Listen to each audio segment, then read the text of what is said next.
Assalamualaikum warahmatullahi wabarakatuh. Halo semuanya, jumpa lagi dengan saya pada kesempatan kali ini. Kita akan melanjutkan video pembelajaran kita dari seri kinematika, yaitu gerak parabola. Nah, pada minggu sebelumnya atau pada video sebelumnya, kalian sudah mempelajari mengenai gerak lurus beraturan, gerak lurus berubah beraturan, dan juga gerak melingkar ya. Nah, ini adalah gerak selanjutnya yang disebut sebagai gerak peluru atau gerak parabola. Oke, tanpa berlama-lama kita mulai saja pembahasan kita mengenai gerak parabola. Oke, gerak parabola yang akan saya bahas pada kesempatan kali ini hanyalah gerak parabola secara aplikasi praktis ya, di mana untuk secara penurunan rumusnya, mungkin secara lebih detailnya, mungkin nanti akan saya buatkan khusus pada video selanjutnya. Baik, kita mulai saja pembahasan kita mengenai gerak parabola. Apa itu sebenarnya gerak parabola? Nah, mungkin beberapa literatur menyebutnya sebagai gerak peluru ya. Nah, gerak parabola atau gerak peluru ini sebenarnya adalah gerak benda yang memiliki lintasan berbentuk parabola atau secara sederhananya bentuknya kira-kira seperti ini. Nah, ini adalah bentuk daripada benda yang bergerak secara parabola. Nah, gerak ini terjadi pada dua posisi ya, dua letak ya, di mana dia berada pada sumbu horizontal X ya, dan juga sumbu vertikal atau sumbu Y. Sehingga gerak ini lumayan unik ya untuk menganalisanya. Nah, untuk menganalisa daripada gerak parabola, kita harus menggambarkan dulu sumbu-sumbunya ya.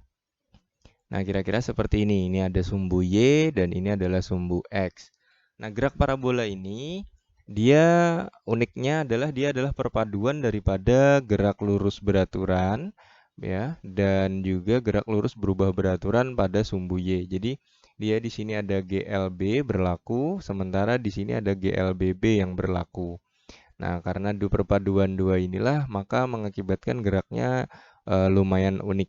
Nah, untuk menganalisa gerak parabola, maka kita memerlukan yang pertama itu adalah kecepatan awal. Nah, kalau kita gambarkan di sini, maka kecepatan awalnya secara sederhananya seperti ini.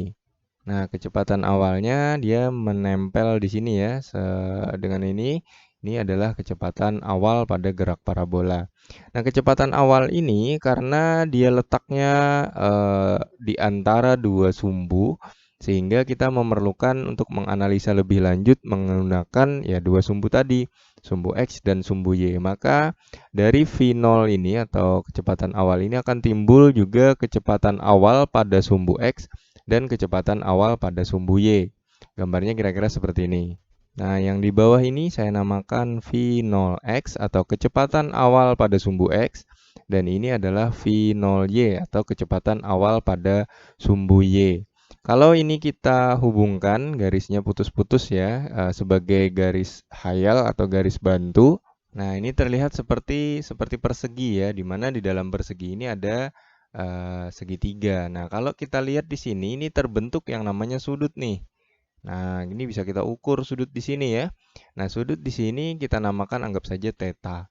Nah, jika di sini ada segitiga dan di sini juga segitiga dan ini sebenarnya segitiga yang sama ya, tapi hanya dia terbalik bentuknya. Maka sudut theta di sini akan sama dengan sudut theta yang ada di sini. Nah, dari sudut ini maka kita akan menggunakan perbandingan trigonometri untuk menentukan nilai daripada V0x dan V0y. Kalau kalian ingat lagi, di SMP kelas 9, kalian sudah memahami dan mempelajari mengenai trigonometri, di mana ada yang namanya aturan sinus, kosinus, dan tangan. Nah, untuk lebih mudahnya akan saya gambarkan seperti ini ya. Oke, misalkan saya punya segitiga yang mirip seperti ini. Nah, biasanya di SMP ini dinamakan sebagai miring ya, miring sudut. Kemudian karena sudutnya di sini, ini dinamakan sebagai depan. Nah, di bawah sini, yang di sini namanya adalah samping sudut. Biasanya seperti itu ya. Maka perbandingan trigonometri yang biasa dipakai itu adalah yang pertama adalah cos theta, itu adalah samping dibagi miring. Kemudian yang kedua adalah sin theta, itu adalah depan dibagi miring. Kemudian yang ketiga itu adalah tan theta, itu adalah depan dibagi samping. Nah, dari perbandingan tiga ini, kita bisa menentukan nilai daripada V0 X. Bagaimana caranya? Oke, kita coba aplikasikan. Sebenarnya segitiga ini yang ada ini ya, ini mirip sebenarnya dengan segitiga ini. Maka, kalau saya potong, yang ini yang bawah dulu ya, saya potong ya, berarti V0-nya kita tutup. Ini kita ambil, maka gambar segitiganya kan seperti ini. Nah, yang di bawah ini namanya V0X, yang ini namanya V0 ya. Nah, ini nggak ada. Sudutnya ada di sini. Perbandingan yang kita pakai berarti ini adalah miring dan ini adalah samping ya. Berarti adalah perbandingan miring dan samping. Miring dan samping itu adalah perbandingan daripada kosinus atau cos theta. Itu adalah miring ya. Ini samping bagi miring. Sampingnya adalah V0X, miringnya adalah V0. Sehingga kalau kita kali silang, maka kita akan mendapatkan V0X itu adalah V0 dikali cos theta. Sementara yang satunya, kalau kita potong juga ini, maka gambarnya akan seperti ini ya. Ini putus-putus. Kemudian di sini ada seperti ini. Ya, kemudian ini seperti ini. Nah, ini yang V0Y ini namanya depan, karena sudutnya di sini ya, ini depan. Kemudian ini namanya adalah miring. Nah, perbandingan yang kita pakai berarti adalah depan dan miring itu adalah sin theta, di mana sin theta di depannya adalah V0Y dibagi miringnya adalah V0. Berarti kalau kita kali silang, V0Y itu nilainya adalah V0 sin theta. Nah, tinggal kita masukkan di sini ya, V0X tadi adalah V0 dikali cos theta. V0Y yang ini adalah V0 dikali sin theta. Nah, dua rumus ini akan membantu kita menyelesaikan persamaan-persamaan selanjutnya. Oke, kita akan lanjut lagi mengenai analisa tiap sumbunya. Jadi kita sudah punya dua rumus ya, V0Y itu V0 sin theta dan V0Y adalah V0 sin theta dan V0X adalah V0 cos theta. Oke, kita simpulkan di sini. Jadi tulis ya persamaan pada sumbu X ya, itu berarti V0. Oke, sorry. Vx ya, ini adalah kecepatan yang ada pada sumbu X. Ini lihat sumbu X ada kecepatannya. Itu adalah V0X ya. Sama dengan V0X kita tahu tadi nilainya adalah V0 cos theta. Nah, ingat ya bahwa pada sumbu X ini adalah GLB ya kemarin ya. Nah, karena dia GLB maka X-nya itu adalah V dikali T. V-nya adalah Vx atau V0X berarti kita bisa masukkan nilainya. X itu adalah V0 cos theta dikali T. Ini pada sumbu X. Nah, pada sumbu Y, nah persamaan pada sumbu Y, ini yang sini, ini berlaku GLBB. Nah, karena dia berlaku pada GLBB, ingat rumus-rumus GLBB. Kalian tahu ya, pada rumus GLBB itu ada VY, kita namakan GLBB ya VY, berarti ingat rumusnya adalah V0 min GT gitu ya. Di mana V0-nya yang kita pakai di sini adalah V0 sin theta min GT. Nah, ini bisa dinamakan VY-nya. Nah, kemudian kalau H-nya atau ketinggiannya. Ketinggiannya kalau biasanya disebut H ya, karena di sini pada GLBB, pada sumbu Y kita gantikan Y saja. Y berarti rumusnya ya tinggal kita masukkan saja V0 dikali T sin theta ya kan min setengah GT kuadrat. Udah deh. Jadi rumus-rumus GLBB yang kemarin tinggal kita modifikasi, kita masukkan dengan rumus yang kita dapatkan mengenai V0X dan V0Y tadi.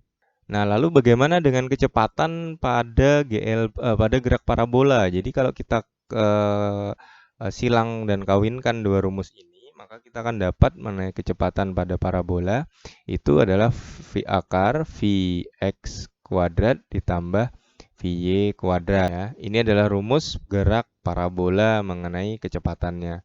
Nah, bisa juga kalau kita mau mengetahui tan theta itu adalah Vy per Vx. Ini bisa juga kita pakai.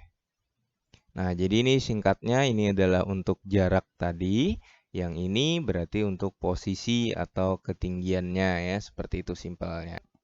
Oke, selanjutnya kita akan bahas rumus lainnya, yaitu mengenai waktu ya. Waktu untuk mencapai titik tertinggi. Jadi dari bawah sini ke atas sini. Apa sih rumusnya? Oke, kita hitung ya. Nah, kunci untuk mencapai waktu titik tertinggi itu adalah VY-nya sama dengan 0 ya. Jadi VY-nya sama dengan 0. Lalu bagaimana rumusnya? Nah, kita pakai yang tadi tuh. Kan VY sama dengan V0Y min GT ya. Nah, VY-nya adalah 0 ya. Kita masukkan aja nih 0.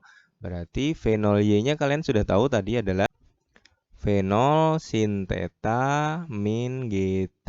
Nah, kita mau nyari T-nya nih. Berarti kita selesaikan GT sama dengan V0 sin theta. Berarti T itu adalah V0 dikali sin theta per G. Udah, ini ketemu nih waktu untuk mencapai titik tertinggi. Nah, kita dari sini, dari rumus ini, T ini juga kita bisa dapatkan nih. Nah, untuk mencapai titik tertinggi. Nah, ini ya titik tertingginya di sini ya. Kita ngukur dari bawah ke atas sini. Atau bisa kita sebut Y maksimum atau tinggi maksimum. Nah, kita hitung aja di sini nih. Kita ingat ya rumus pada GLBB Y atau H ya biasanya ya. Itu adalah V0 dikali T min setengah GT kuadrat. Ini rumus pada GLBB. Nah, karena di sini ada pada sumbu Y, V0-nya kita ganti namanya V0Y. Nah, kita masukkan aja nih yang tadi itu. Nah, maka kita akan ketemu nanti hasilnya. Ya, bahwa Y maksimum itu sama dengan V0 kuadrat sin kuadrat theta per 2G.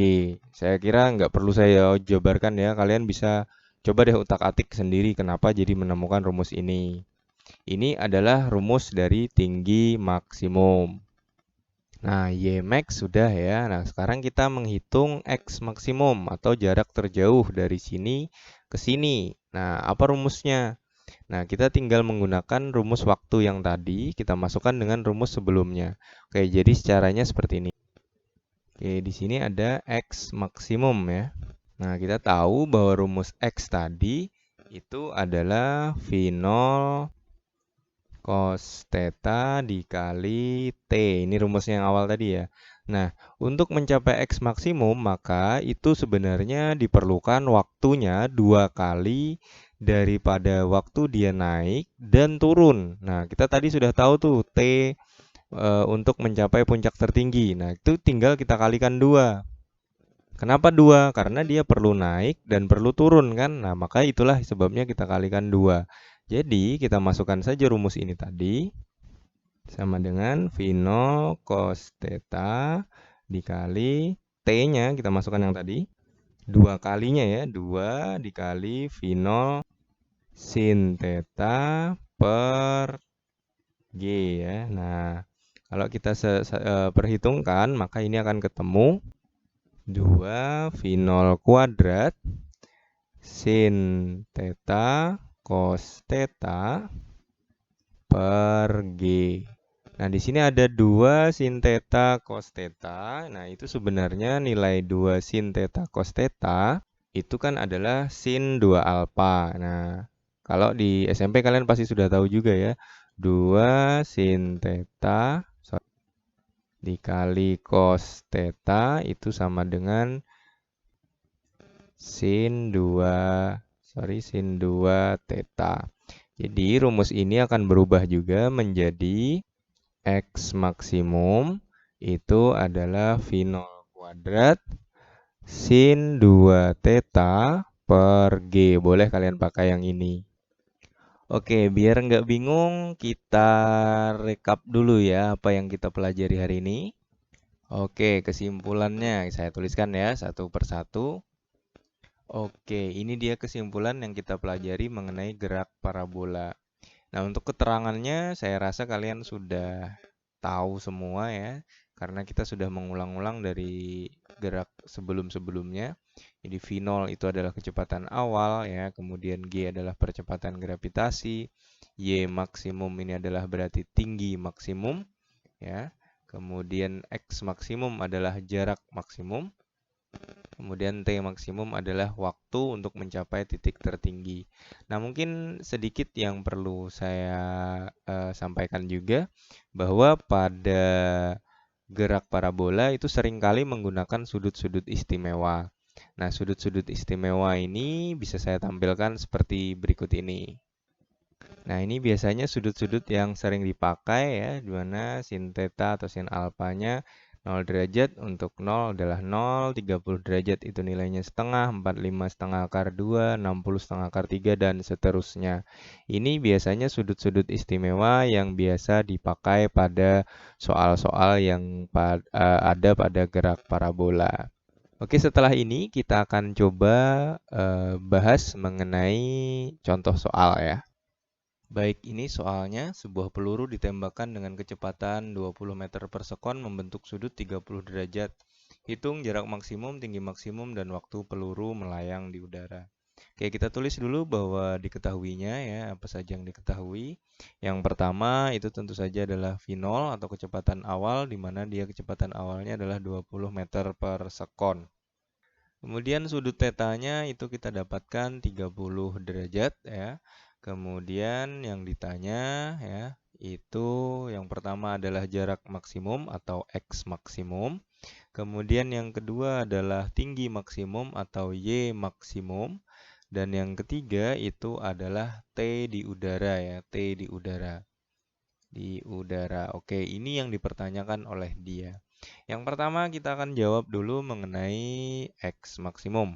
Kita sudah tahu rumus bahwa yang A dulu ya, X maksimum tadi rumusnya itu adalah V0 kuadrat sin 2 theta per G. Ini rumusnya ya.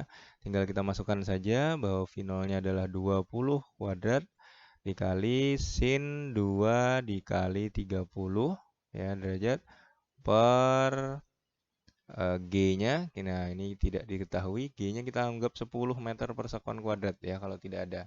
Nah, kali 10 berarti 20 dikuadratkan 400 sin, nah ini sin 2 dikali 30 berarti sin 60 ya per 10. Nah, saya lanjutkan ke sini. 400 dikali, nah sin 60 itu adalah setengah akar 3, kita lihat di tabel trigonometri tadi dibagi 10 ya, berarti hasilnya ini adalah 20 akar 3.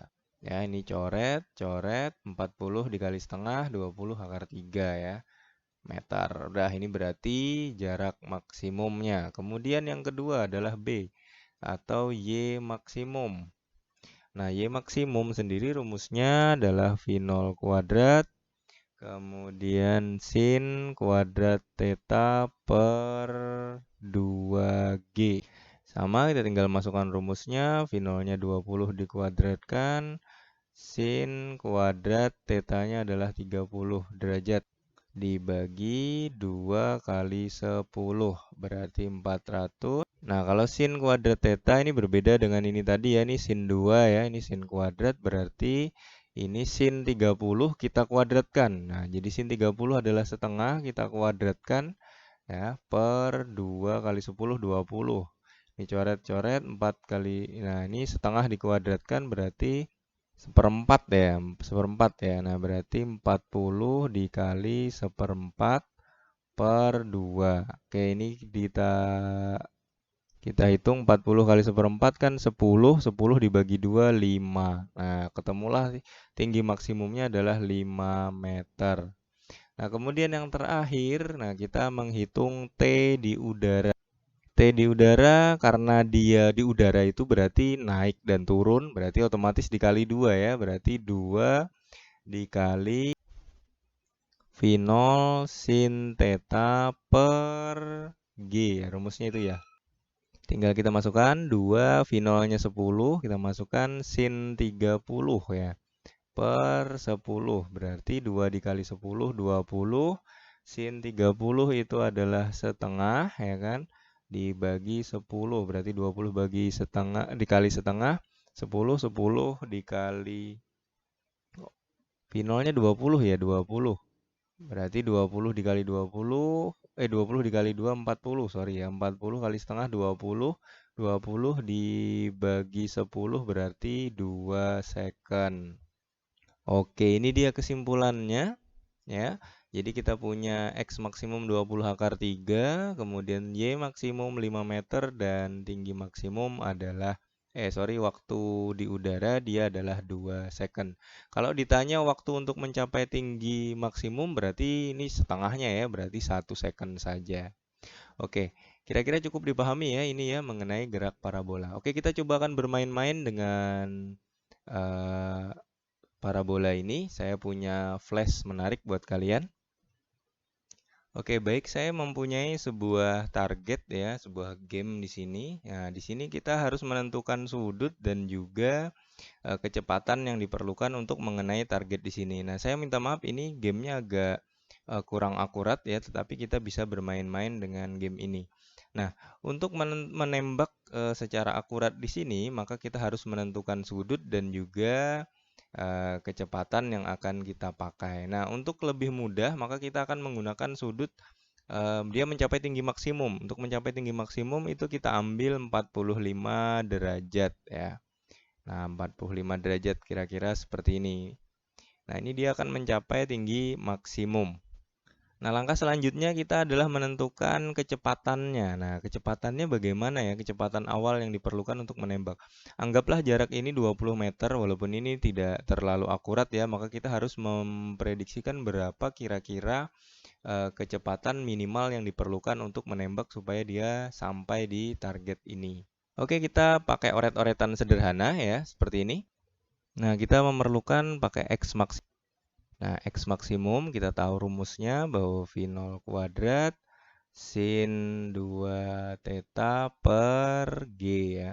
G-nya kita anggap 10 ya. Nah, V0 kuadratnya tadi kita punya kita mau nyari V0 kuadrat ya. V0 ini yang kita cari karena sudutnya tadi sudah kita tentukan, tetanya kita pakai 45 derajat ya.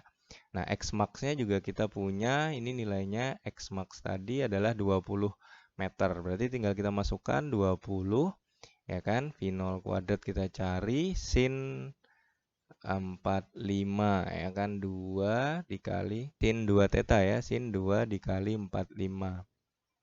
Dibagi 10, berarti V0 kuadrat ini 20 ya. Kemudian sin 90 berarti per 10. Sin 90 itu 1 ya. Jadi supaya mudah sekali.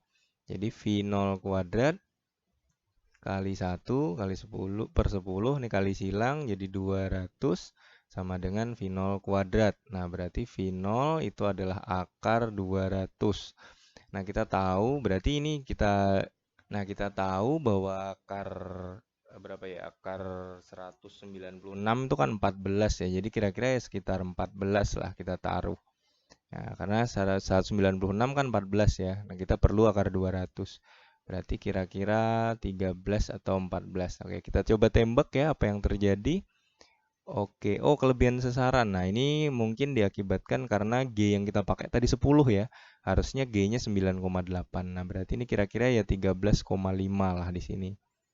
Nah, kita pakai ini pasti hasilnya akan tepat. Nah, tepat sasaran ya. Kira-kira seperti itu untuk menggunakan gerak parabola. Jadi, kalau kalian bermain meriam-meriam seperti ini, nanti tentu saja kalian bisa menentukan seperti apa hasilnya. Oke, kira-kira cukup dipahami ya mengenai gerak parabola. Mudah-mudahan video ini bermanfaat bagi kalian dan mudah-mudahan cukup dipahami dan mudah untuk kalian terima. Oke, sampai jumpa lagi pada video selanjutnya. Tetap semangat belajar di rumah. Sampai jumpa. Assalamualaikum warahmatullahi wabarakatuh.